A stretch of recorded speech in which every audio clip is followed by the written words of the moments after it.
Hi friends, ಸಂಜೆ tea coffee ಜೊತೆ ಏನಾದರೂ ಲೈಟಾಗಿರೋವಂಥ ಸ್ನ್ಯಾಕ್ಸ್ನ ತಿನ್ನಬೇಕು ಅಂತ ಅನಿಸಿದರೆ ಈ ಗಿರ್ಮಿಟ್ ರೆಸಿಪಿನ ಟ್ರೈ ಮಾಡಿ. ತುಂಬಾ ಸಿಂಪಲ್ಲಾಗಿ ಟೇಸ್ಟಿಯಾಗಿ ಕ್ವಿಕ್ಕಾಗಿ ರೆಡಿ ಆಗುತ್ತೆ. ಹಾಗೆ ಒಂದು ಸಲ ತಿಂದರೆ ಸಾಕು ಮತ್ತೆ ಮತ್ತೆ ತಿನ್ನಬೇಕು ಅನಿಸುತ್ತೆ. ಚುರುಮುರಿ ಇದ್ದರೆ ಸಾಕು ಈ ಗಿರ್ಮಿಟ್ ರೆಸಿಪಿ ರೆಡಿ ಆಗುತ್ತೆ. ಬನ್ನಿ ಹಾಗಿದ್ರೆ ಯಾವ ರೀತಿ ಮಾಡೋದು ಅಂತ ನೋಡೋಣ.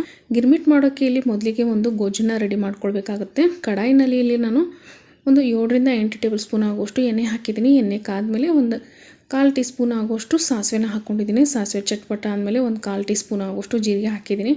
ಹಾಗೆ ಇಲ್ಲಿ ಒಂದು 3ರಿಂದ 4 ಹಸಿಮೆಣಸಿಕಾಯನ್ನ ಸಣ್ಣದಾಗಿ ಕಟ್ ಮಾಡಿಬಿಟ್ಟು ಹಾಕ್ಕೊಂಡಿದ್ದೀನಿ. 2 ಮೀಡಿಯಮ್ ಸೈಜ್ ಈರುಳ್ಳಿನ ಸಣ್ಣದಾಗಿ ಕಟ್ ಮಾಡಿಬಿಟ್ಟು ಹಾಕ್ಕೊಂಡಿದ್ದೀನಿ. ಇದ್ರ ಜೊತೆಗೆ ಸ್ವಲ್ಪ ಕರಿಬೇವನ್ನ ಹಾಕ್ಕೊಳ್ತಾ ಇದ್ದೀನಿ.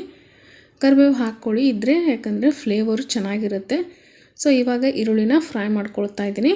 ಈರುಳ್ಳಿ ಇಲ್ಲಿ ಜಾಸ್ತಿ ಏನು ಬ್ರೌನ್ ಕಲರ್ ಆಗಿ ಫ್ರೈ ಮಾಡ್ಕೊಳ್ಬೇಕಂತೇನಿಲ್ಲ, ಸ್ವಲ್ಪ ಫ್ರೈ ಆದರೆ ಸಾಕು. ಗಿರ್ಮಿಟ್ಗೆ ಸ್ವಲ್ಪ ಈರುಳ್ಳಿ ಕ್ರಂಚಿ ಆಗಿದ್ರೇ ಟೇಸ್ಟಿಯಾಗಿ ಬರುತ್ತೆ. ಈರುಳ್ಳಿ ಫ್ರೈ ಆದ ತಕ್ಷಣ ಇದಕ್ಕೆ ಒಂದು 1/4 ಟೀ ಸ್ಪೂನ್ ಆಗೋಷ್ಟು ಅರಿಶಿನ ಪುಡಿ, ಒಂದು 2-3 ಚಿಟಿಕೆ ಆಗೋಷ್ಟು ಹಿಂಗನ್ನ ಹಾಕ್ಕೊಳ್ತಾ ಇದ್ದೀನಿ. ಗ್ಯಾಸ್ನ ಲೋ ಫ್ಲೇಮ್ನಲ್ಲೇ ಇಟ್ಕೊಂಡು ಎಲ್ಲನೂ ಫ್ರೈ ಮಾಡ್ಕೊಳ್ಳಿ. ಸೊ ಇವಾಗ ಈರುಳ್ಳಿ ಫ್ರೈ ಆಗಿದೆ. ಇದಕ್ಕೆ 1 ಕಪ್ ಆಗೋಷ್ಟು ಹುಣಸೆಹಣ್ಣಿನ ರಸನ ಹಾಕ್ಕೊಳ್ತಾ ಇದ್ದೀನಿ.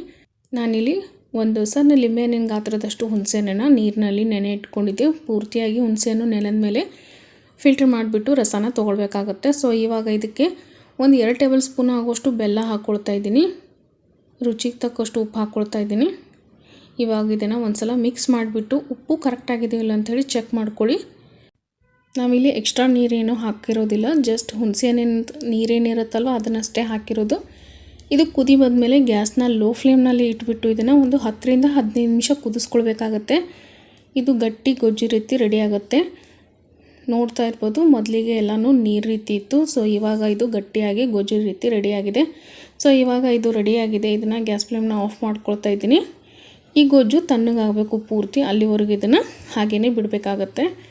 ಈ ಗೊಜ್ಜನ್ನ ನೀವು ಮಾಡಿಬಿಟ್ಟು ಒಂದು 2-3 ದಿವಸ ಇಟ್ಕೊಳ್ಬೋದು. ನಿಮಗೆ ಯಾವಾಗ ಗಿರ್ಮಿಟ್ ಬೇಕೋ ಆವಾಗ ಈಸಿಯಾಗಿ ಗಿರ್ಮಿಟ್ನ ರೆಡಿ ಮಾಡ್ಕೊಳ್ಬೋದು. ಜಾಸ್ತಿ ದಿನ ಏನು ಇಟ್ಕೊಳ್ಳಿಕ್ಕೆ ಹೋಗ್ಬೇಡಿ, ಯಾಕಂದರೆ ತುಂಬಾ ಈಸಿಯಾಗಿ ಮಾಡೋದ್ರಿಂದ ನಿಮಗೆ ಬೇಕಾದಾಗ ಆವಾಗವಾಗ ಮಾಡ್ಕೊಳ್ಳಿ ಫ್ರೆಶ್ ಆಗಿ ಅಂತ ಹೇಳ್ತೀನಿ. ಇನ್ನೂ ಟೇಸ್ಟು ಚೆನ್ನಾಗಿರುತ್ತೆ. ಇವಾಗ ಗಿರ್ಮಿಟ್ಟಿಗೆ ರೆಡಿ ಮಾಡ್ಕೊಳ್ಳೋಣ. ಇಲ್ಲಿ ಗಿರ್ಮಿಟ್ಟಿಗೆ ರೆಡಿ ಮಾಡಲಿಕ್ಕೆ ಅಂಥೇಳಿ ನಾನು 1 ಬೌಲ್ ಆಗೋಷ್ಟು ಚುರುಮುರಿ ತೊಗೊಂಡಿದ್ದೀನಿ. ಒಂದು ಪಾತ್ರೆಯಲ್ಲೇ ಹಾಕ್ಕೊಂಡಿದ್ದೀನಿ. ಹಾಗೆ ಇದಕ್ಕೆ ಒಂದು 2 ಟೇಬಲ್ ಸ್ಪೂನ್ ಆಗೋಷ್ಟು ಸಣ್ಣದಾಗಿ ಕಟ್ ಮಾಡಿರುವಂಥ ಈರುಳ್ಳಿ ಮತ್ತು ಟೊಮ್ಯಾಟೊನ ಸೇರಿಸ್ಕೊಳ್ತಾ ಇದ್ದೀನಿ. ಒಂದು 5 ಟೇಬಲ್ ಸ್ಪೂನ್ ಆಗೋಷ್ಟು ಹುರಿಗಡಲೆ ಪುಡಿನ ಸೇರಿಸ್ಕೊಳ್ತಾ ಇದ್ದೀನಿ, ಅಂದರೆ ಪುಟಾಣಿ ಹಿಟ್ಟು. ನಿಮಗೆ ಎಷ್ಟು ಈರುಳ್ಳಿ ಟೊಮ್ಯಾಟೊ ಬೇಕು ಅಂಥೇಳಿ ನೋಡಿಕೊಂಡು ಹಾಕ್ಕೊಳ್ಬೋದು, ಹೆಚ್ಚು ಕಡಿಮೆ. ಹಾಗೆ ಸ್ವಲ್ಪ ಕಟ್ ಮಾಡಿರುವಂಥ ಕೊತ್ತಂಬರಿನ ಸೇರಿಸ್ಕೊಳ್ತಾ ಇದ್ದೀನಿ. ಹಾಗೆ ನಮಗೆ ಗೊಜ್ಜು ಎಷ್ಟು ಬೇಕು ಅಂಥೇಳಿ ನೋಡಿಕೊಂಡು ಹಾಕ್ಕೊಳ್ಬೇಕಾಗತ್ತೆ. ಒಮ್ಮೆ ಮಾಡಿರೋದೆಲ್ಲನೂ ಹಾಕ್ಲಿಕ್ಕೆ ಹೋಗಬೇಡಿ. ಕಲಿಸ್ತಾ ನಿಮಗೆ ಒಂದು ಅಂದಾಜು ಗೊತ್ತಾಗುತ್ತೆ. ನಾನಿಲ್ಲೇ ಮೊದಲಿಗೆ ಒಂದು 3-4 ಟೇಬಲ್ ಸ್ಪೂನ್ ಆಗುವಷ್ಟು ಹಾಕ್ಕೊಂಡಿದ್ದೀನಿ ದೊಡ್ಡ ಸ್ಪೂನಲ್ಲಿ. ಇವಾಗ ಇದನ್ನು ಚೆನ್ನಾಗಿ ಮಿಕ್ಸ್ ಮಾಡ್ಕೊಳ್ಬೇಕಾಗತ್ತೆ. ಈ ಗಿರ್ಮಿಟ್ಟು ತುಂಬಾ ಖಾರ ಇರಲ್ಲ, ತುಂಬ ಸಪ್ಪೆನೂ ಇರಲ್ಲ, ಮೀಡಿಯಮ್ ಆಗಿ ಇರುತ್ತೆ. ಸೊ ಹಂಗಾಗಿ ಇದು ಚಿಕ್ಕ ಮಕ್ಕಳು ಕೂಡ ಆರಾಮ್ಸೆ ತಿನ್ಬೋದು ಅಂತ ಹೇಳ್ತೀನಿ. ಇವಾಗ ನೋಡಿ ಇದನ್ನು ಚೆನ್ನಾಗಿ ಮಿಕ್ಸ್ ಮಾಡ್ಕೊಳ್ತಾ ಹೋಗಬೇಕಾಗತ್ತೆ. ಸ್ವಲ್ಪ ನಡುವೆ ಏನಾದರೂ ಗೊಜ್ಜು ಬೇಕಂದರೆ ಹಾಕ್ಕೊಂಡು ಮತ್ತೆ ಕಲಿಸ್ಕೊಳ್ಬೇಕಾಗತ್ತೆ. ಸೊ ಯಾರೆಲ್ಲ ಚಾನಲ್ನ ಹೊಸದಾಗಿ ನೋಡ್ತಾ ಇದ್ದರೆ ದಯವಿಟ್ಟು ಚಾನಲ್ನ ಸಬ್ಸ್ಕ್ರೈಬ್ ಮಾಡ್ಕೊಂಡು ನೋಡಿ. ವಿಡಿಯೋ ಇಷ್ಟ ಆದರೆ ಒಂದು ಲೈಕ್ ಕೊಟ್ಟು ಸಪೋರ್ಟ್ ಮಾಡಿ ಅಂತ ಕೇಳ್ತೀನಿ. ಹಾಗೆ ನಿಮ್ಮ ಫ್ಯಾಮಿಲಿ ಫ್ರೆಂಡ್ಸ್ ಜೊತೆ ಕೂಡ ವಿಡಿಯೋಗಳನ್ನ ಆದಷ್ಟು ಶೇರ್ ಮಾಡಿಕೊಂಡು ಈ ಮುಖಾಂತರ ನಮಗೆ ಇನ್ನೂ ಸಪೋರ್ಟ್ ಮಾಡಿ ಅಂತ ಕೇಳ್ತೀನಿ. ಫ್ರೆಂಡ್ಸ್ ನೋಡ್ತಾ ಇರ್ಬೋದು, ಈಗ ಚೆನ್ನಾಗಿ ನಾನು ಮಿಕ್ಸ್ ಮಾಡ್ಕೊಂಡಿದ್ದೀನಿ. ನೋಡಿದ್ರಲ್ಲ ಫ್ರೆಂಡ್ಸ್, ಗಿರ್ಮಿಟ್ ಮಾಡೋದು ಎಷ್ಟು ಈಸಿ ಆಗಿದೆ ಅಂತ ಹೇಳ್ತೀನಿ. ಹಾಗೆ ಅಷ್ಟೇ ಟೇಸ್ಟಿಯಾಗಿರುತ್ತೆ, ಅಷ್ಟೇ ಕಡಿಮೆ ಟೈಮ್ನಲ್ಲೇ ರೆಡಿ ಆಗುತ್ತೆ. ನೀವು ಕೂಡ ಈ ಗಿರ್ಮಿಟ್ನ ಮನೆಯಲ್ಲೇ ಮಾಡಿಕೊಂಡು ಎಂಜಾಯ್ ಮಾಡಿ ಅಂತ ಹೇಳ್ತೀನಿ. ಇದ್ರ ಜೊತೆ ಮಿರ್ಚಿ ಇದ್ದರೆ ಮಿರ್ಚಿ, ಟೀ, ಕಾಫಿ ಅದ್ರ ಜೊತೆ ಅಂತೂ ಸೂಪರಾಗಿರುತ್ತೆ ಅಂತ ಹೇಳ್ತೀನಿ.